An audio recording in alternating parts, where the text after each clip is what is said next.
Marry My Dead Son, Part 2. Mrs. Owoh and her husband ran straight to Esther's room panting. "What is it, dear?" Mrs. Owoh asked, looking confused. "He was here, right here," Esther said, stammering.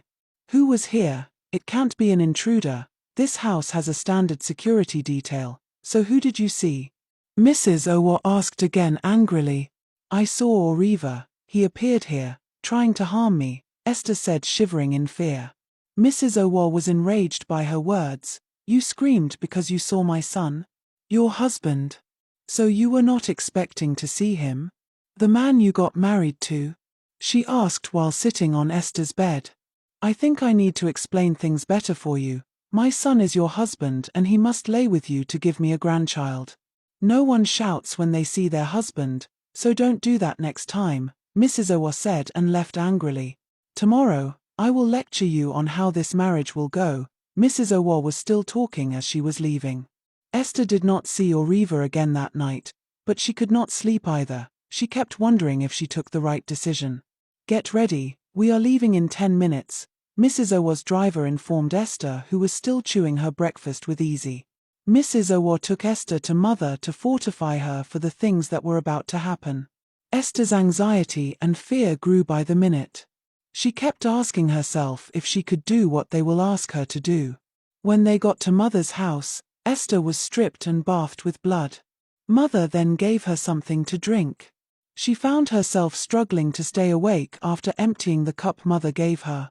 In her sleepy state, she overheard Mrs. Owoh saying, "Silly girl, she thinks she have a choice. I must achieve what I want with her. After all, I have paid her father off." Tears were dripping down her eyes when she fell asleep.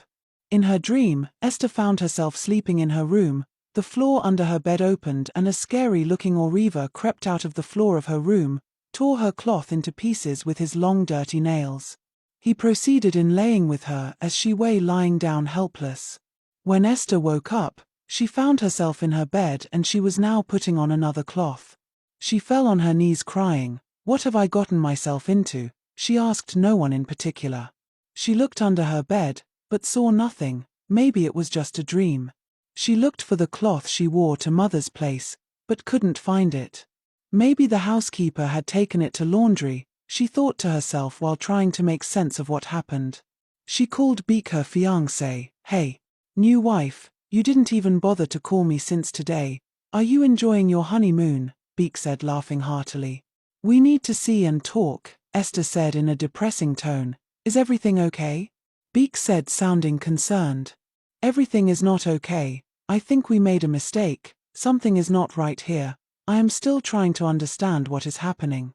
Could you believe I have no memory of how I got home yesterday after going to see some supernatural woman with Mrs. Owoh?" Esther asked and burst into tears. Then Esther went ahead to narrate what happened on the wedding night and the dream she had afterwards. Beek laughed at her, saying, "It's like you have started seeing things like those people. Remove your mind from that boy Oriva, that way you won't even dream of him or see him again." They talked for a while and Esther's spirit was lifted. "So it was just a dream," she murmured to herself.